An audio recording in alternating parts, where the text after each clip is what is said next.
us out if you get a chance. As far as the podcasts go, it goes deep. We're recording number 338 today. Yes, this is our 338th podcast, which is great. We've been at this, what? Sand people. 7 years? Who invited the sand people? Yes, Sand person. Yes, sand person. They just live here. They prefer the term Tuscan Raiders. That's right. I forgot. Sand people are pejorative now. Sam, You're right. it is. Family friendly and politically correct. How it's burned to the ground. Unbelievable. Unbelievable. We don't need I like how Paul's trying to be a voice of reason. warrior. I like how Paul's trying to be the voice of reason here. Oh, man. If he's the voice of reason, my God. Yeah. Buckle in. It's going to be one of those shows. He's been known to be reasonable. It happens once in a while. Yay. Good. Sign your life whole away. different contract just for What is he signing? Uh-oh. I'll read He's it. signing away his firstborn, so we're not really worried. image release. Publicity for the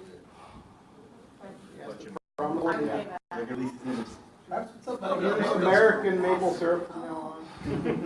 Good. I gotta pass my look. Just have to look it over. Okay, apparently. Oh. Ooh, wow. There's a withering look. Really? Wow. Really, Andy? Thanks a lot. You know she's gonna beat me up later. I know. Oh, I know. I'm hoping for during. It's like bear baiting. Over the stick and TNT. Wow. Great. I wasn't sure where you were going with that. Have you signed one of these? I'm like, there are children that we all have. You take my first Show the queen on you. Take my first phone and get him out of the house. That's good. Wait, your guardian has to sign. Wait, no, the Guardian means something completely different in Canadian. He's only superhero. Stab him. I will. No, because he'll spill it all over me later. At least here, take the water. That won't stink. Okay. All right, so we're literally about to start recording. Okay. Say hi. Literally. Doing some broadcast. Yeah. I'm live streaming. What? It's a great time to be You alive. again. Yeah. Go away. Right? We can keep the door open if they can open it. It's fine. Okay, Yeah. awesome. You guys want to get started? All right. You ready to do this? I'm limbered up. Ready? Are you are. Don't hurt yourself. I don't know about ready, but you know, we'll do it Don't hurt anyway. yourself. Pulled a muscle doing the podcast. Yeah, Yeah. yeah. Andy pulls a muscle just thinking. Wow.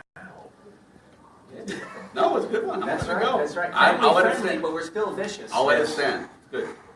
Welcome, folks. It is Geek Shock number 338, part 2. Geek Shock Live, right? Are we live? Yes. Can you believe it? Yeah. It's good. It does feel good. Thank you guys all for showing up. Absolutely. We are here at the Paseo Verde Minicon. Minicon. Yes. Absolutely. And I am Master Torgo. I'm the famous Paul. 80s Jeff. Mander K. Back check Bandy. And we're here is Maple Leaf Matt. Wow. Wow. I'm just going to drop the mic right there. That's over there. That's like, I can take a hint. That's over there. I know I'm a placeholder. I can't see you. Yes. Placeholder. I see him. Now I know. Now I know why you did that. Yeah?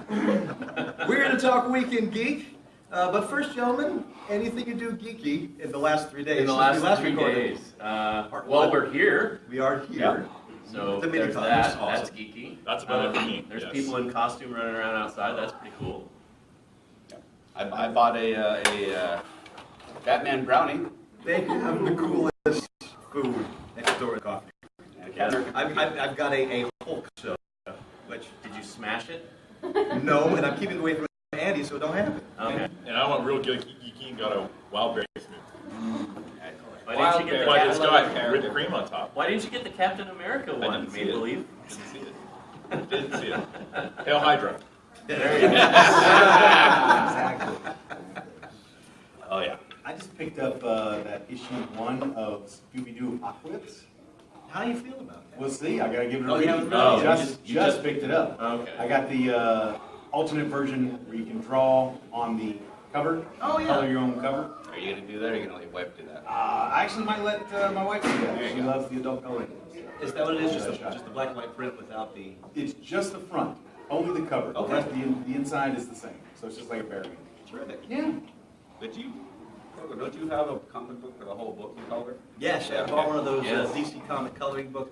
What I love about the DC version versus the Marvel ones that they put out, Marvel gives you just splash page after splash page of basically little color-in posters taken from the comics. But the DC comic versions, they're giving you the whole comic. I bought the Hush version, Batman Hush. and it's Hush Pretty from sweet. beginning to end. They just taken the color out, so you're basically the colorist for that comic book. It's a whole different feel, and it doesn't feel so childish. Nothing wrong with childish, but it feels a little better. So you're a tracer then. I'm stop. Stay within the lines. Stay within the lines. You know what? I've been, as I said in the last episode, I started downloading that Comixology Unlimited. Right? We talked about that a little bit. Comixology is a all digital comics format that you can download to your iPad, or you can do it on the computer, wherever you wish. But for $5.99, they give you a limited amount of comic run on a whole bunch of different independents. Marvel isn't represented, DC isn't represented, but they have Image, Boom Comics, Fantagraphics, Dark Horse, a lot of the big names. The big argument against it that a lot of people have is they usually only have like the first two collections of, say, like Lock and Key by Joe Hill. So you're not getting a full run of comics for your money, but only about 12 to 24 or so on. Right. So let's do a quick informal poll. How many here get their comics digitally? Hands up if you get your comics digitally. That's all four of us. I'm Okay. the All right. I just get the one. I get And your so own I assume the rest of us are all still hardbound, hard copy action.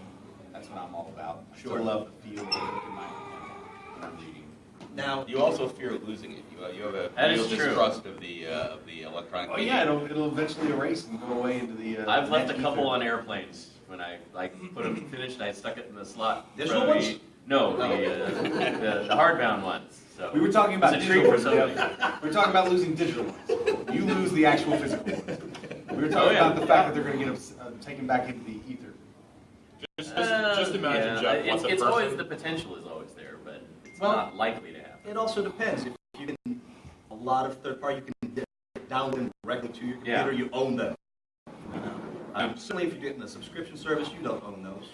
You're renting to read. You're borrowing Yeah, from exactly. a library. You have Exactly. to pay $6 a month for. Online Although library. that's not, I mean, iTunes did a thing recently with their update where it went through and updated all of your, it went through and downloaded everything to the cloud, and then, but it didn't necessarily save the right version, so like save the most popular version of the alternate version you might record. If you can find a digital rights free version that you can keep, because that's what a lot of the digital books are happening now. If you have a Kindle, yeah, you have to always go through Kindle, but if you're going through independent third party, like a lot of small press books, when you download those, you own those directly on your computer. No one takes those. Well, from no, you. what iTunes is doing is actually erasing your hard drive, erasing stuff from your hard drive now. Well, iTunes has more than a few problems since its Yeah. inception. Yeah. If you're buying things on iTunes, you're never going to own those Gotcha. properly. That's just as simple as that. Get what you deserve. Right. But one thing I do like about this Comixology Unlimited that really is hitting home for me is allowing me to try. It's a great way of trying out these books that you're not sure. Because even when you buy that first collection, you're paying at least $10 for the collection, That's true. up to 20, and for the first 6 issues. This one, I've read through quite a few, some of which I wanted to read, and then I'm like, once I start reading, I'm like, oh, I'm glad I didn't buy this. This is really hitting for me. And then other ones that's the other night I read the Fantagraphics History of Hip Hop, an incredible comic book compilation. So I'm going to go out and buy that physically. That's what I was wondering. So this is going to just basically ensure that you go out and buy more physical books. Yeah, it's showing me what I want to own. Okay. Versus, am I going to like it? Am I not? It's a great trial. All right. That was kind of like your same reason for having GameFly, is that you could try it, and Yeah. you like it, you were able to keep it, and then if you hated Yeah, it, I've been a it's like GameFly subscriber for ages. And it's absolutely. relatively inexpensive, right? It's like $6. $6 a month. Yeah. And you get 7 days free trial if you do the app. But if you go online, I think you get a 30-day free trial. So there's a lot of comics you can read in 30 days for free Yeah. without them getting charged. So at least try that. That's worthwhile. Comixology. Comixology, Okay. an Amazon company. What isn't an Amazon company anymore? They're buying up a lot of stuff. Anything else you did in the 3 days you want to bring up? I read DC Rebirth #1. That That came out. The big DC Reborn issue 1. Yeah. Are you happy? Yeah, actually, it was pretty good. It's very interesting. You can see already where it's going. The art makes you think a lot of Infinite Earths. So it's like it's like paralleling that, and yeah, it's pretty good. It's funny because the whole Captain America thing has really totally overshadowed what should have been DC's big release. Oh, okay. Do you think that might have been their plan? Yeah. Well, that's one of the. I know Todd really doesn't want to get too deep into it, but that's one of the things that, But that we should, irritates me. we should about say what we're talking about to the audience. This week, Captain America, in the end of one of his comics, said "Hail Hydra" to a insider, I guess, A prisoner. a prisoner, and the internet basically burnt to the ground. The writer got sent death threats, and because how dare you interfere with what Captain America, how you never would be. This is clearly these are not comic book readers because I mean, yeah, it's ostensibly Steve Rogers, but we know there are infinite multiverses. Sure. We can be almost assured that this is not actually Steve Rogers, and he probably, if he's saying Hail Hydra, he has a plan. And right? apparently, He's all not- all this is based in something that happened in Falcon. Okay. Right? Yeah, So it's like many comics, to get the full arc of Marvel, you have to be reading Multiple certain books. groups of books versus just the one. So if you just read that in Captain America alone, you're going to say, whoa, where did this come from? But come on, there's a plan. So wait, are you telling There's me? no way that the editorial board said, yeah, just going to start that now without saying, okay, how are you going to get out of it? Are you telling me Superman is not still dead and Batgirl is still not crippled? Right. No. And if your mind has gone off the rails because one of your superheroes might be a bad guy for a little while, I'm going to tell you right now, every superhero has been a bad guy for a little while. Hey, when I started reading Captain America in the late 80s, he was the worst. Really? He was the worst. Yeah, it was this- replaced. It is wasn't this- Steve Rogers. It was Oh, US U.S. agent. Yeah, it was U.S. Ah, agent yes. as Captain America, Yeah, and he was basically the Punisher wearing Captain America's uniform. Yeah. He was doing some hardcore, crazy stuff. Just like I remember an issue, he tied some guy to an oil drum and tossed a match behind his back. Oh, what?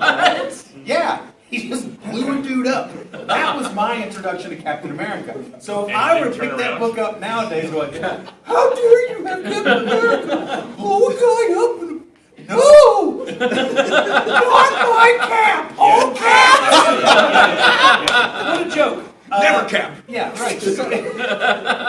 So we must understand, this is the way comic books go.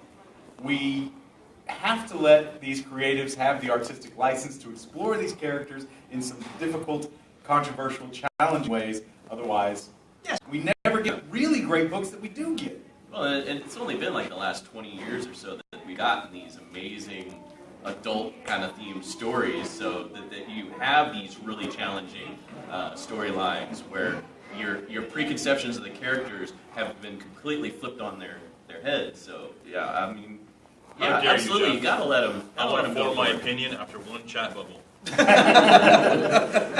I do love That's about what I it, do. though, what I do love about it, if those of you who have seen it, it's a single panel with Captain America standing there, and it's just a single little thought bubble coming out of his head. Hail Hydra. People have done these memes. They've basically taken all these great comic book characters and twisted them. Daredevil standing there saying, "I could see the whole time." Spider-Man saying F responsibility. Yeah. I think my favorite one was Captain Crunch. Really? Going, Hail Soggies. I've yet to see that one. That's a classic. I saw one with John Cena saying, "You actually can see me." Batman, I shot my parents. Yeah, that was good. But I did shoot the deputy. Now, see, has that been done in DC? I don't think Where so. Batman actually killed his parents? I don't think so. Wow. Well, I guess DC's got next Just year. gave it Another reboot. That'd be like another multiverse story. That's a Elseworlds on the way. Anything else, gentlemen? I think we're good. All right. Yeah. Normally I wouldn't do an email, but we got a great one for this that works great for this event. Wow. That So, looks like the one, too. well, it's a multi-question. Oh, Okay. boy. All right, so I'll give you the first off. This is from Sodpen. Gentlemen, over the past 8-ish months, my wife and I have gotten both into actually collecting of comic books. For me, it's been a mad dash to go back and recollect properly this time the titles and runs I was interested those years ago in my teens, aka the 80s. It's only been this past few months, both my wife and I have been both to our first actual bona fide comic shops, which leaves us with a few questions. Oh, no. I know that Commander K worked in a shop previously. Now, if I'm not mistaken, I believe at least one other of you mentioned working in a shop as well. That was me. So, short and sweet, please feel free to just spew forth a stream of consciousness in response to the following queries. Okay. 1. What is the general accepted etiquette for those long boxes stored under the belly-high tables of boxes? Does one just sit on the floor right there, pull one out, start thumbing, or should I inquire with the staff about moving the box to a place that isn't in the middle of the aisle and the floor traffic pattern, maybe just not on the floor? Generally, the rules vary so much from store to store that I would say ask somebody at the store. 2 is nice, but 1 is pretty much expected. Then people walk up and say, "Move." I was going to say that sometimes in those comic stores, the space is limited, so you don't really It's have tight. room to just sit on the floor and pull the long box out. So, And yeah. Honestly, a lot of what's in those boxes is stuff that's already up in the top shelves and already they're extra. Just duplicates. Yeah, it depends. If it's in the back issue bin, then you're going to want to do a lot of digging around, which is where my mind went right when you asked that. But a lot of them do their stock storage right there on the Right. floor. Okay. Second question. Because long boxes are impossible to move, so. They are heavy. Yes, they are. And they fold over. Andy will tell you, he moved a whole, side note, I had to move my comic collection, which at that time was about 30 long boxes strong. Ooh, yeah, it took up like almost your entire dining room for a little while there, didn't it? Yeah. And it was in storage, and I had a 10 by 10 unit on the second floor, and I had to get it out because I was closing up the next day. There was an elevator. I took over the house, and I got my friend Vernon and his truck, and I got Andy to help me. 2 of the strongest, most healthiest men I know. So We're in good shape. Round is a shape. well, I'm getting there. Just We roll actually get to the storage unit. We drive up, and I'm like, oh, I'm ready to clear out my stuff. I'll be moving the last few things, blah, blah, blah. They're like, okay. The elevator's broken. Oh, So we had to ferry over 30 long boxes, and each one, depending on the comics inside, will weigh about 40 or 50 pounds.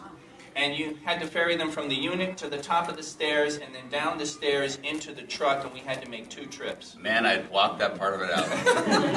And Andy and I Vernon did did do it. that. They Wow. manned up and did it. They took those stairs while I ferried from the unit to the top of the stairs. You owe me a kidney. it's like your very own episode of The Big Bang Theory Oh there. my God, that was Yeah. hilarious. It was perfect.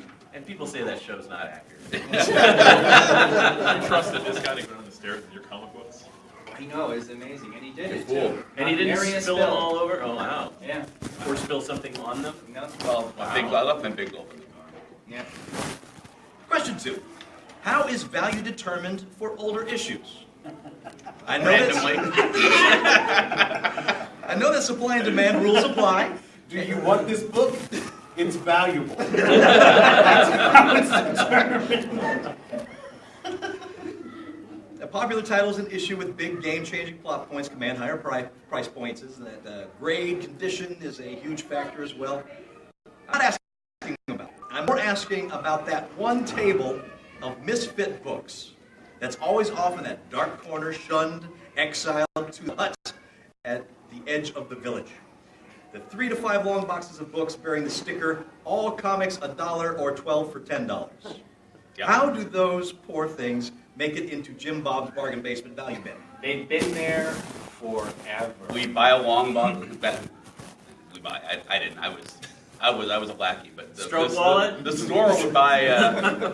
The store would buy a box of comics from some poor schmuck who came in there thinking they were gonna pay their college off, and it's like, yeah, we really don't have any need for these. If you want to leave them here, we'll take the box for $5 or $10, and then we'd sell them for a quarter or $1 a piece. Sure, and here's the thing to think about. The collector's market on comics fell apart. Yeah. Completely.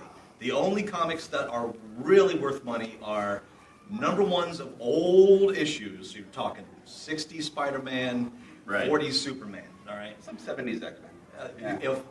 The really early stuff. Yeah. It's all rarity. Or if there was something that specifically happened, like a certain artist, that's their debut, certain writer debut, or a certain character debut. So what you're Those, saying is I should run out and get this new Captain America because it is. no, because everyone else has done bad, that. right? Yeah. Yeah, they've got the variant covers, you got the special collector's covers now. None of those really carry things. Stan Lee did a great job of illustrating it. He said those old comics, which back in the day, like when Superman and all of those, the Golden Age was circulating around, you had numbers in the millions. Mm-hmm. You had a 1,000,000 issue going out. I mean, it was huge. It totally dwarfs what we have today. But then you had World War II. Right. And they did a lot of kind of propagandistic recycling things where it's like, turn in all of your newsprint so we can recycle it for the war effort, and turn in your tin pots and all this stuff. And actually, apparently, I hadn't even known this, but a lot of that was pure propaganda. Right. They took the recycling and they dumped it. It was just something to get the country motivated and get people moving around. But the newsprint and stuff, a lot of that was people's comics. So all of those millions of old comics that are out there went into the dumpster, and that's why a lot of those are so rare to this day. And that's where the value comes in, is the rarity. That's what it's all about. Buy comics because you want to read them. Yeah. That's exactly You can't even guess Absolutely. what's going to be worth money. And then there's things like the McFarlane Spider-Man #1, which everyone is buying multiple copies of. Yep. It's worth $8, I believe, right now. But except that it came pre-sealed in a Yep. bag, which is not acid-free. So anything that's in the bag is being eaten away by the bag, That it came in. Yeah. and anything that's out of the bag is not mint. Yeah, same thing happened with like Death of Superman. That Yeah, bag I was got a few of those, yeah. ruining comics that were inside of Sure. it. That sat there That for reminds too me, I long. need to take mine out of those bags. That's 20 years ago, 25 years ago. But everything else in between that we just now did not describe, those aren't worth much. Yeah. They're worth whatever you can get for them, which is an heck of a lot. And sometimes those end of those. For example, I bought a year ago at a flea market about 30 Fantastic Fours and Iron Men. This is Iron Men 2 through 10. All right? That means that the only one I'm missing is the very first appearance of Iron Man. And these are all from about 1967. And I got the whole shebang of about 30 comics altogether for about $300. So about $10 a comic for ones that in the 80s would have gone for 80 plus. Wow. Yeah. Did Iron Man start on his own comic? Or No, was he Tales the- of Suspense. Tales of Yes, Suspense, yes, that's right. This is when he got to his own. Okay. So, gotcha. So, one last question from Sodpen. What is the etiquette as far as pull lists and things of that nature? One of my local shops tries very hard to give amazing personal customer service, and they try to work with the folks they know are collecting certain titles. Often they'll inquire as to if there's a certain particular issue they're looking for, or if one comes in, they'll hold it for you. How much is too much? I'm thinking 2 to 3 specific issues is probably the right answer, but then I second guess that, consider that the high volume of the books is the high volume of collections. Maybe it's the decent accepted justification for a larger pull request list. I don't want to be the person who asks that everything under the sun is being held for me. And is there an accepted etiquette or guideline for tipping in regards to getting above and beyond service such as this? That sounds like a question for Paul. Well, let's do another quick informal poll. So those of you who have pull boxes, hands up, please. Great. Okay. Yeah, A couple of okay. you. So let's go 4 or more monthly comics. that you get in that box. Okay? Lost 5 half or of you. more. 6, 7. We push Travis' limit here. 8. It's about 8? Great. Okay, cool. Yeah. Yeah, at the height of my collecting, I was getting about 10 books a month. That's about as far as I've ever gone. I'm down to 3. I have 2 separate pulls in 2 different comic book places. But just real simplistic stuff. It's tough. I try and be on top of it as much as I can, but sometimes books get lost in the shuffle. It's not their fault. They're doing the best they can, but they've got hundreds of different pull boxes and things get lost. But I don't think I'll ever find an actual copy of Futurama number 50. It's just gone. It's in the wind. But whatever, that's how it goes. Depends on your relationship with the owner too. As long as you're actually buying the stuff that they're pulling for you, people are willing to hold them. Well, it depends on whether or not you have a 6-month boat contract as well. Yeah. Sometimes when you're out at sea, everybody forget you're alive, and your comics, a few of your comics stay. Yeah. Yeah, it's just tough. As far as tipping, I've never tipped. Never seen a tip. I've never seen that, although my idea of tipping is when I'm up at the desk and I've purchased my pull, if I have a little more money that week or whatever, I'll grab a keychain or some other magnet or something that's up there at the front, some of those impulse pieces that I know I could probably get online a little bit cheaper, but I want to support my local bookshop. And occasionally I'll even make a point to go and get trades at the shop. Yeah. Even though you can get trades a lot cheaper online most of the time. Right. I want to support the brick and mortar Support stores local, as much as I can. When I was working up, we had our polls in filing cabinets, and there was one guy who pretty much had a whole drawer to himself. And I can still remember the guy's name. But he came in and bought His name stuff. was the collector. He'd come in and buy, he'd come in and buy, 6 to 10 inches of comics every couple months, and he'd come back in and buy another 6 to 10. He always bought them. I think that's the real etiquette of pull boxes is buy what you get aside. Yeah. That's Don't be that guy that comes in. And, oh, I don't. No, not this one anymore. No. I'll just take this one. Yeah, this guy. He's got a stack. Well, I've like been to this. some stores that have like an agreement. You do a signed agreement pledging that you will buy what Sure. you actually put in for pulling. Yeah. It's just polite. That's why And- I don't do a pull list, because I'm very fickle. If an artist changes mid-arc or the writer changes or something, I'm just going to So stop. you just I'm make not- a point to get there every Wednesday ASAP. Right, he works nights I too, don't. so. I don't buy a lot, and yeah, I can get there on Wednesday to buy stuff. But Ralph at Alternate Reality Comics on Yay, Maryland Parkway local on the Alternate corner Reality of Comics. Flamingo. Yeah. Ralph actually, he will pull 1 or 2 things for me, and he gives me the discount anyway. Yes. But that's because I'm a regular customer and I buy a ton of stuff. Yeah, I've been going there almost 17 years, and he hits me the discount even though I don't. Yeah, and he's great. He's a great Wonderful. retailer because he totally knows the business, and he figures you out, and then he pulls stuff for a wide selection. It's not like he just knows what superhero to get you. He can go totally beyond that into the indies and pull for that too. So There's the reason why I want to try and keep going to brick and mortar stores. Right. If you find a person who can sell you a comic book and then go, oh, you'll also like this. How invaluable is that? I mean, and Ralph is a key example. He's got the comic book store. Turned me on to so many things I never would explored before. So, absolutely, that's the secret. I'd say find someone who knows your taste or can follow you. store that you're comfortable in and that they're friendly. And yeah, don't sit on it. And also, don't let your box expire on its own. If you get to a point that you're not going to buy comics anymore, cancel your box. Don't let it sit and pull forever until they have to call you and say, you're going to pick these up, and you have to tell them no. Yeah. So that's the real etiquette there. Yeah. Those 2 things. So thank you, Sodpen, for Yeah, writing very that in. much. Those are great questions. All right. And it's nice to have an email that we can use in a family-friendly show. Yes. Right. Heck yeah. This is the PG era. Indeed. For now. Shut your mouth. We still have a while more. Oh, absolutely. I'm I brought duct tape. In case somebody oversells. Shut them down. And it is nasty, sticky duct tape. Yeah, this is too. 11-year-old duct tape. I was looking at that. Gross. You don't want this Yeah, that's right. on your Where is body it? unless your mouth. That's been in the back of my truck. for That's 11 right, years. Paul. Wait a sec, you have duct tape in the back of your... Of course he That's does. his murder tape. It'll make you think twice about pissing me off, right? And that's the first swear. I don't count that as a swear. I think we just went PG. All right. Good. Okay, you know what? We're also in the show, so we're going to continue our Week in Geek segment. This is stuff that has happened this last week that is of interest of geeks and nerds everywhere. So this is what we do care about then. Yes, In the short format, we don't have the other thing. Good. yes. Excellent. Just be aware, if you do look for a podcast on iTunes, wherever you get your podcast, Stitcher, we are an explicit podcast normally.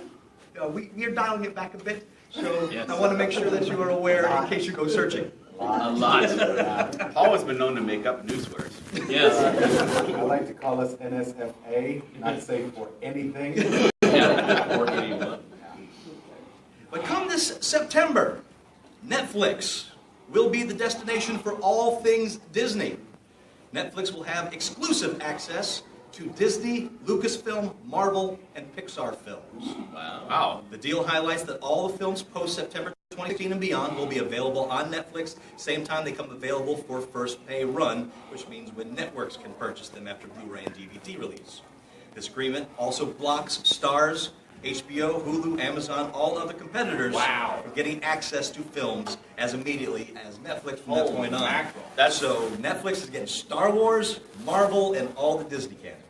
Very cool. That's For pretty how amazing long? nerd news. For as long as Like- this lasts. Why not? Will they run it for like 2 weeks and then pull it? Is that how it As goes? long as that contract lasts.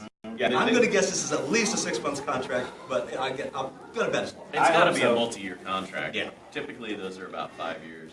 I just want G.I. Joe and Transformers back on that. So, Did they both get pulled? yeah. That's you just don't. If you There's have, some Transformers series on there, but not Not the G1. good ones. Just not G1. no. That was amazing nerd news, but somewhere there's a legal contract podcast that is using that for its entire show.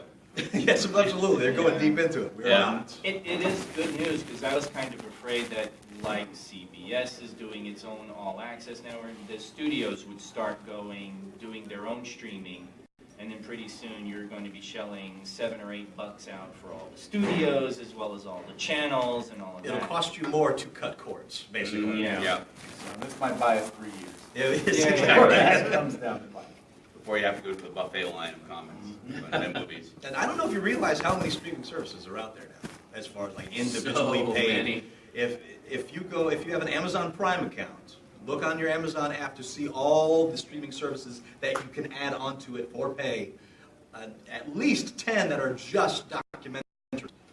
It's nuts. These are all ones you have not heard of.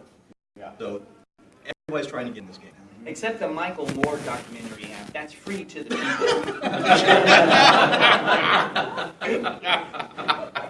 For the first time ever, Xbox One players and PC players will be able to go head-to-head. Psyonix announced that as of Tuesday, crossplay is available on Rocket League between Xbox One and PC Steam. If you're not wishing to integrate or you find yourself getting crushed by your PC/Xbox brethren, you can always switch off the crossplay option. But yes, they are really starting to press for PC crossover. I know PlayStation 4 working on it as well. So one of the reasons I bought the PlayStation 4, the main reason was for Street Fighter V, which was already going to have PC integrated play. That was a big part of it. And because Xbox One didn't have that, that was a big reason that they made it. Do they already have that integration? Or is I that coming? don't think so. I don't think it's quite there yet. I don't know. That game's got some problems. This is true. It's coming along, but it's got some That'll be a problems. DLC. Right. Yeah, because I think of us, the only real PC gamer head is you, Mabel. You're staunch. Someone has to represent the master race. You're right. They're all console news. That's PC people Yeah, in you Canada, will right? see. $500 upgrade every 5 months. I don't see this working well without first-person shooters, though. Just because of how the latency Yeah. aspect. That and just the precision in mouse. I know you can get it with your consoles, like mouse and keyboard options, but it's just not the same. No, definitely isn't. Yeah, that was the thing I was wondering about. I don't know enough, but that kind of seemed like if you're a consoler, you're on the losing end of that. Yeah. Although I guess Overwatch, which is a game that came out not too long ago, is pretty much better played, even on PC with a controller, is my understanding. Because it's potato aim. There's all their Potato aim, weapons. what's that mean? All their weapons are like area effect, most of them. There's only like 2 or 3 that have 2. You just have to hit the right zip code. Pretty much. Andy, it's the game. Yeah. Yeah, for old, Spillage everywhere. for old guys, yes. I mean, Andy is the king of splash damage. As Matt can attest. Yes. JJ, king of splash damage. Here's a local joke for you. All right, my friends, it's time for a segment that we call Red Light, Green Light.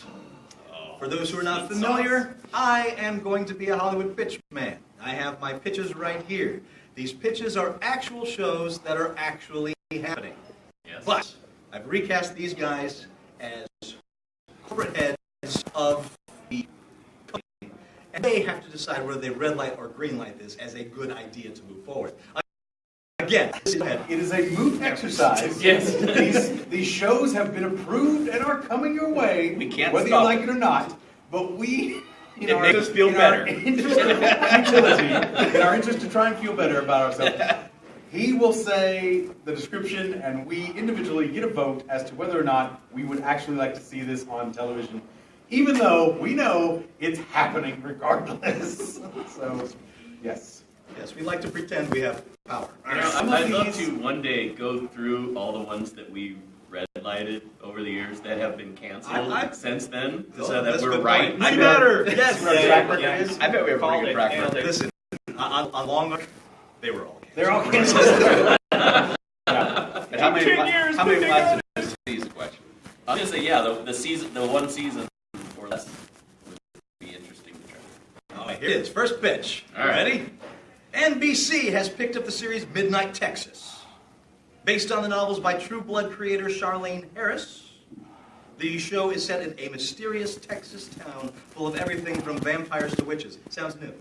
A Here's completely original idea. Here's the official synopsis. Okay. Welcome to a place where being normal is really quite strange. From Neil's art blog. Wait. What? I'm sorry. Please Repeat that sentence. Welcome to a place where being normal is really quite strange. So, Can you what does diagram that that for mean? him? Does that mean you are strange? Let me continue. Maybe All right. I'll fill that in. From Niles Arden Oplev, the visionary director of Mr. Robot, Oh, of course. Oh yeah, of course. and based on a hit book series from author Charlene Harris, True Blood, comes a journey to a remote Texas town where no one is who they seem. Because they're seeming to be normal, but they're really strange. From vampires to witches to psychics and hitmen. Midnight is a mysterious safe haven for those who are different. Hitmen are different. Hitman lives matter. So what they're saying is, because everybody in this town is different, they're all normal. Yes. As the town. And if you're normal, you're different. Here we go. Oh! It's the daughter from Munsters. Marilyn, thank She was you. in East. As the town members fight off outside pressures from rowdy biker gangs and ever suspicious cops. Oh, red light. I'm done already. Is this a Done. crossover with Sons of Anarchy? In their own dangerous past, they band together and form a strong and unlikely family. New. All right, you got a red light. No. Paul. I'll give it a green light because I want to see what normal means. I don't get it. I want to understand this. Honestly, I think True Blood was okay. Sure. My wife is a huge Charlene Harris fan. The books are, of course, superior to the show, but what's new? But everything changed from the book to the show, too. Yeah. Characters who lived died, characters who died lived, all that kind of thing. I'll give it its day. We'll see. All right. I'm of course, it's on NBC. NBC. Well, Yeah, I was gonna say it doesn't give me a lot of. no, it's going to be awful, but. But if it's done well. Well, I want to see normal is weird and weird is normal. No. I know it's going to be terrible. It's gonna be just awful. I'm greenlighting it. I know it's a I mistake. think there's shows like this already hitting the mark, so no. Red light. Green light, because that's the rule for. See? There's something Yeah. there. They had There that is something Hitman. there. Like an Agent 47. This show is actually or a Breast greenlit. Hitman Heart. It's almost out of spite. This is greenlit on the train wreck factor. Can't look away from the act. Oh, your jobs are in such trouble, Joe. Oh boy. All right, okay, let's get a little more highbrow here. Okay. All right, red More light, green highbrow light. than being weird is normal?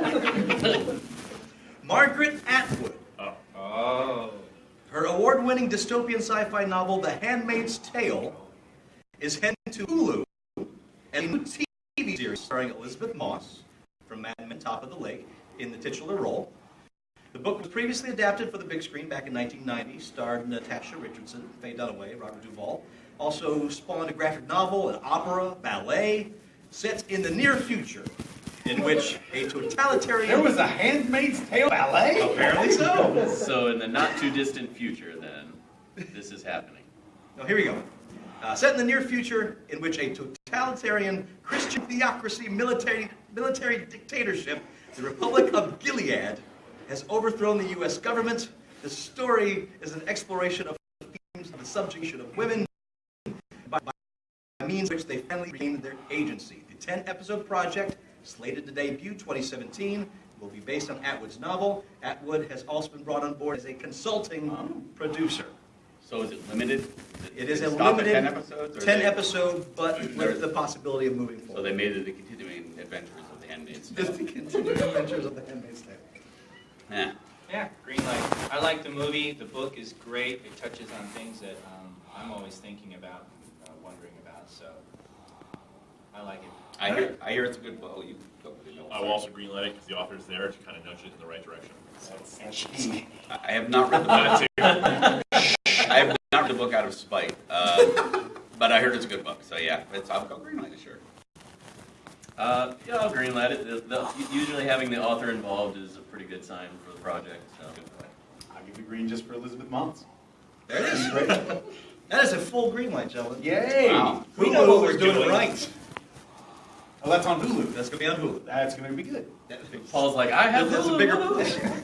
It makes me feel better about a project if it's Hulu, if it's Amazon, if it's Netflix. Right, because you know there's going to be creative agency given to the actual creator. Yes. Yeah, hold on. Do you want a microphone?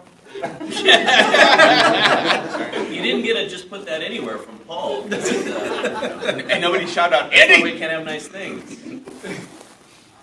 I'm walking All right. the razor's edge right here with an open water bottle. Oh, my word. There's You're a cap brave man. for that bottle there, Matt. So. Red light, green light.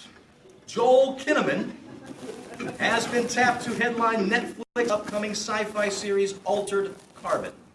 The 10-part series based on Richard K. Morgan's 2002 cyberpunk noir sci-fi novel set in the 25th century when the human mind can be digitized and the soul transferred from one body to the next.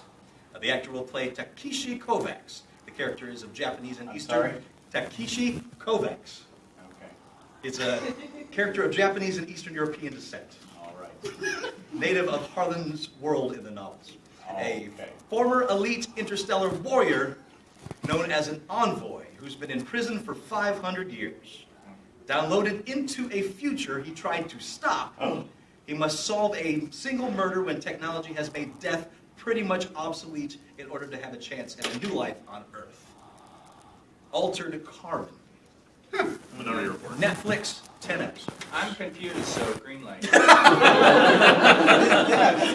a lot there. There's a lot going You on. kind of lost me at Envoy. It sounds cool, so... Was it Takeda Kleenex? What's his name? Oh my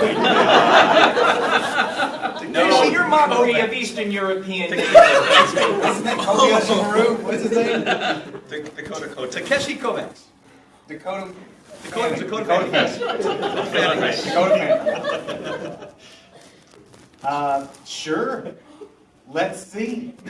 It sounds like Ghost in the Shell with a guy. Oh, interesting, yeah. No, not interesting. It's Ghost in the Shell replaced with it. No.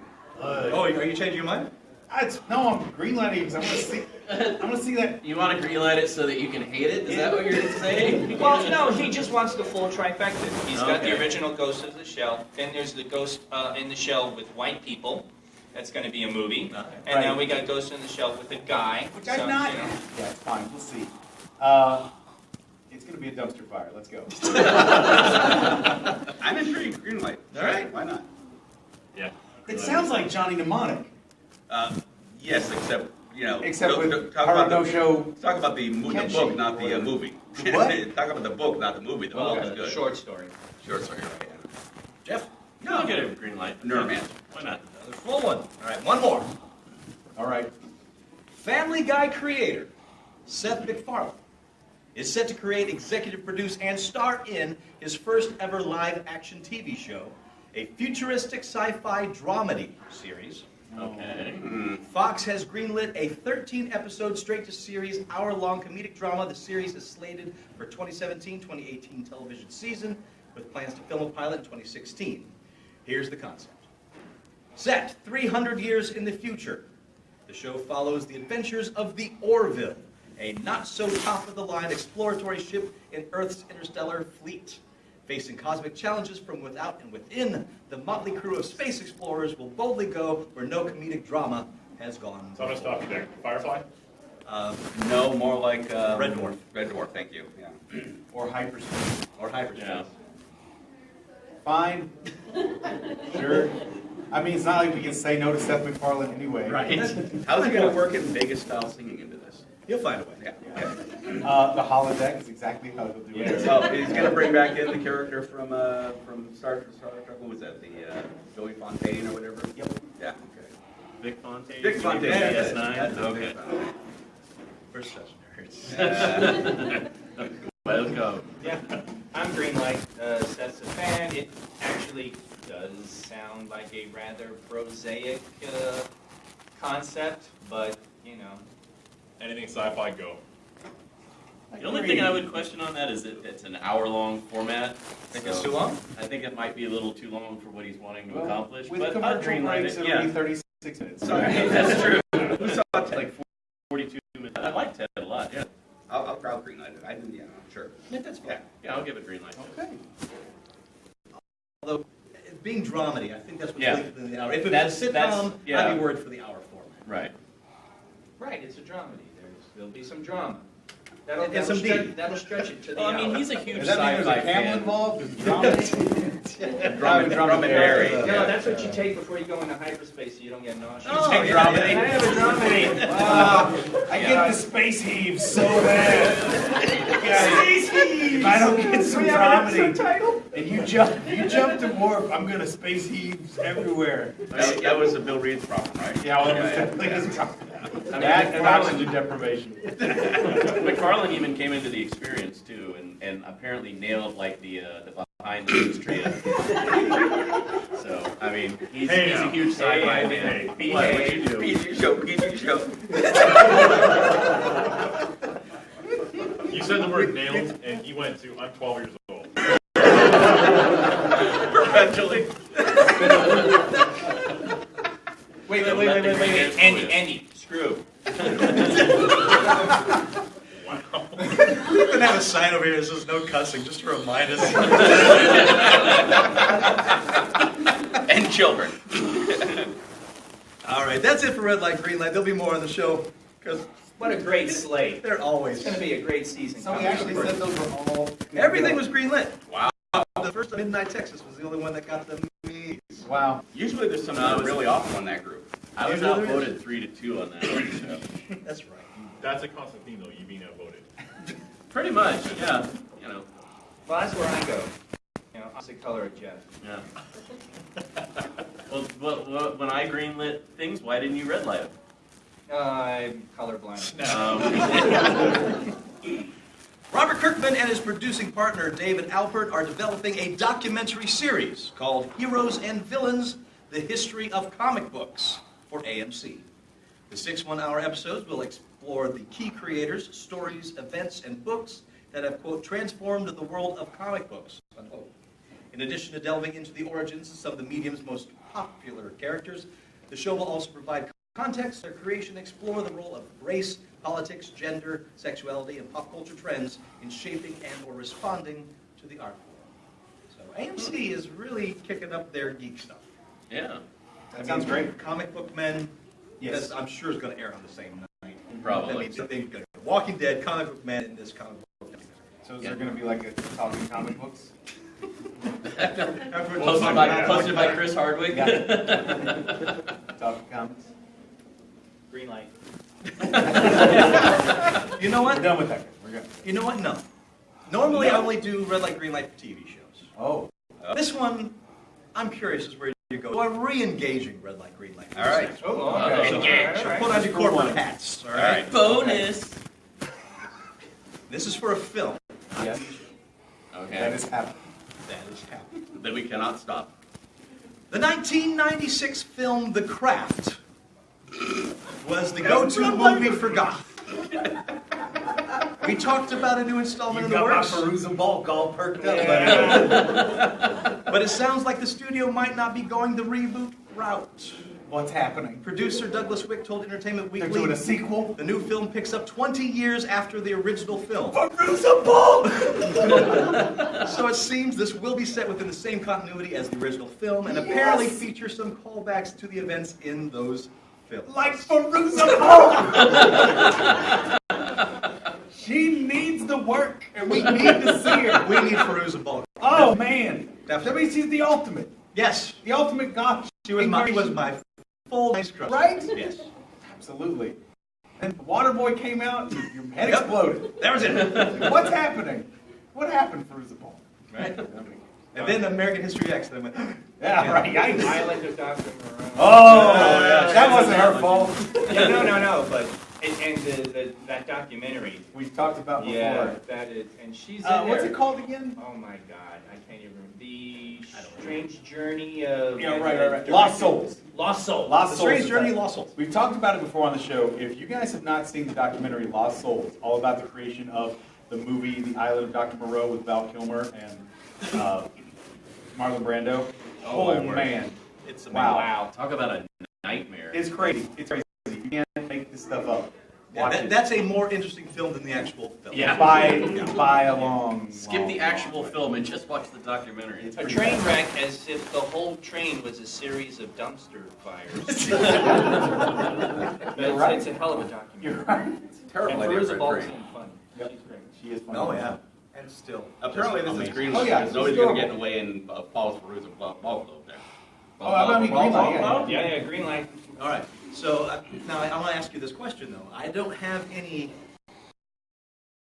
proof that she's involved. If she is not able to get in this movie,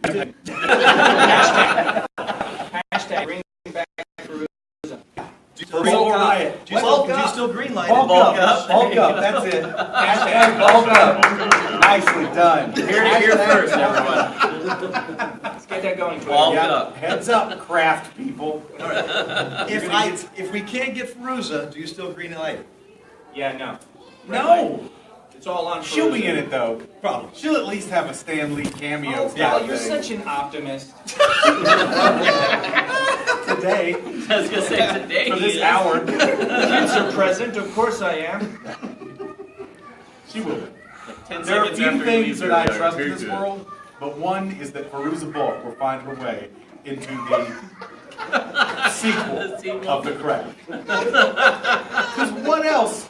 What else does it have? stands out? What else stands out for you when you Right. think about The Craft? Yeah, no, you're right. Yeah, that other actress. Exactly. Thank you. Ouch.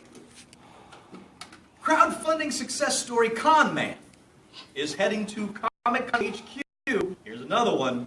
The subscription streaming service. I think I said that right, actually. Yeah. The subscription streaming video service A steaming pile of what now?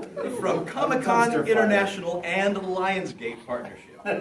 Now, season 1 of Con Man premiered September 2015 on Vimeo and is of particular noteworthiness for its crowdfunding records that it broke in April 2015, earning more than $3 million after a month on Indiegogo beyond its target of $425,000. It's created by Alan Tudyk, Nathan Fillion, author PJ Horazma. Con Man and centers on actor Ray Neroli, whose sci-fi show Spectrum was canceled before its time, but has since gained a cult following.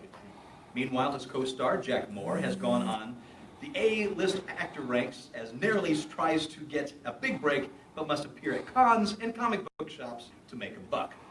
The second season of the series focuses on Ray's attempt to propel himself from B-movie sci-fi actor to esteemed mainstream leading man while maintaining the respect of his Spectrum fans, former co-stars, and Jack in the process. Fillion is set to reprise the role with several other familiar faces to be announced. While the second season of Con Man will premiere late 2016, Comic-Con HQ announced Season 1 will be available for video on demand on that same platform.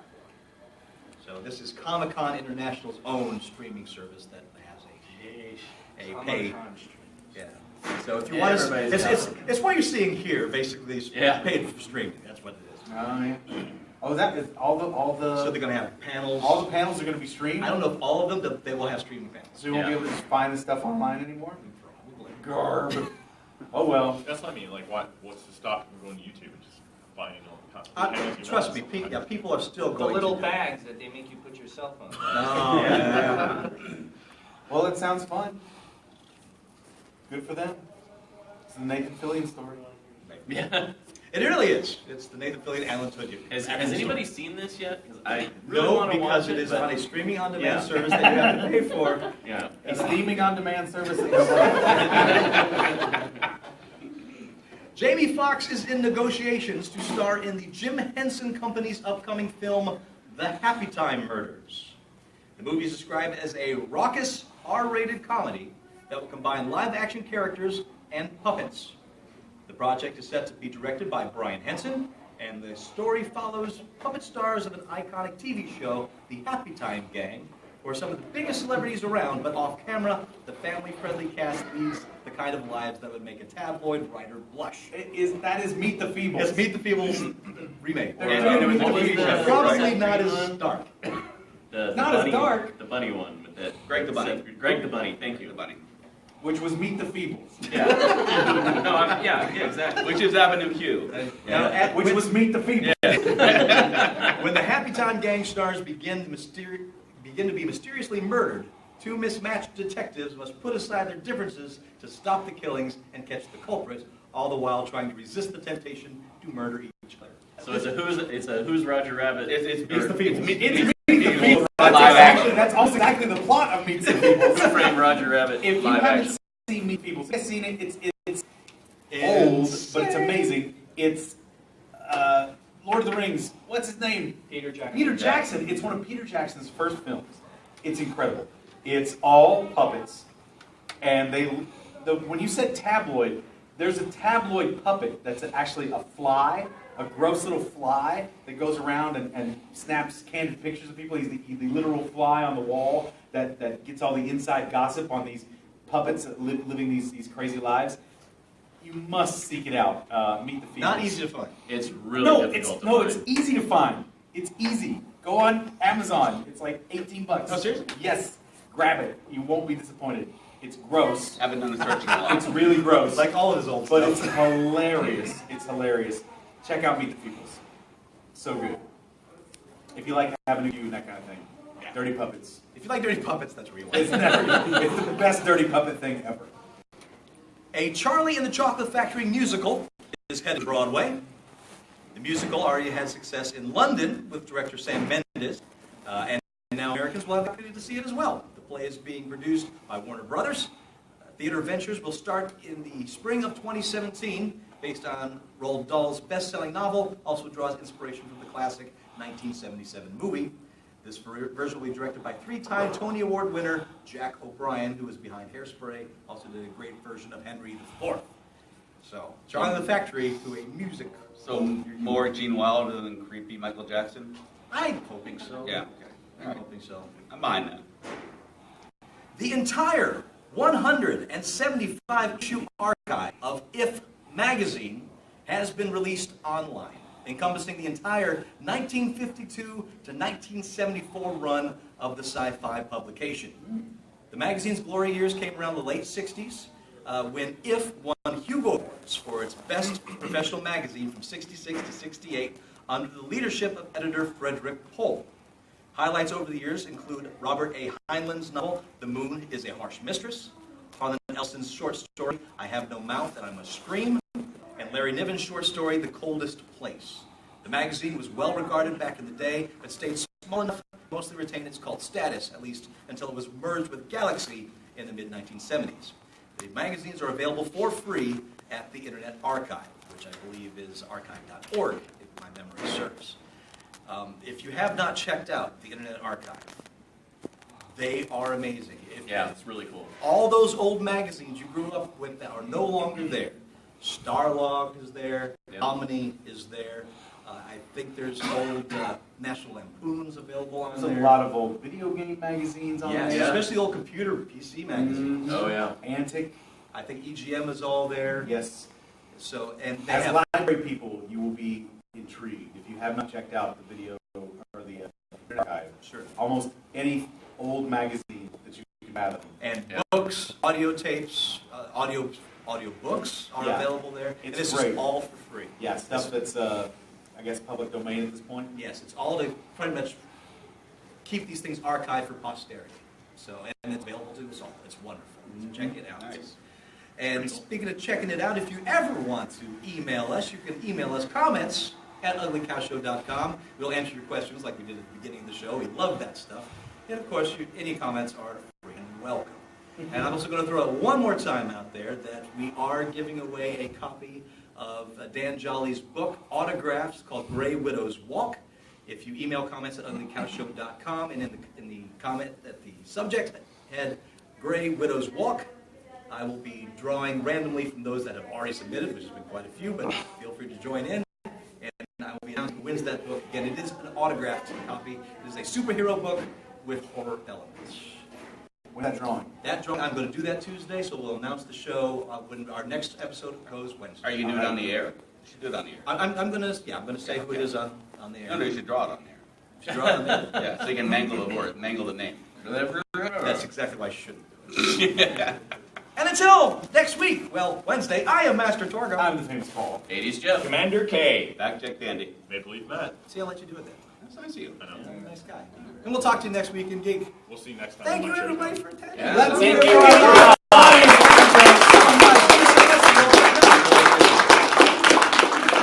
Do you guys have any last minute questions for us, or anything you want to know about, or any geeky thing? Anything. Anything. Anything you want to say? Anyone? They're well. Bueller. Anything said we should be slapped. Bueller. Right.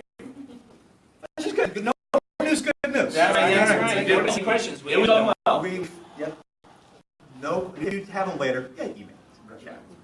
Thanks, guys. Thanks so much. Yeah, thank you for showing. Thank you for We coming. appreciate it. And we are out.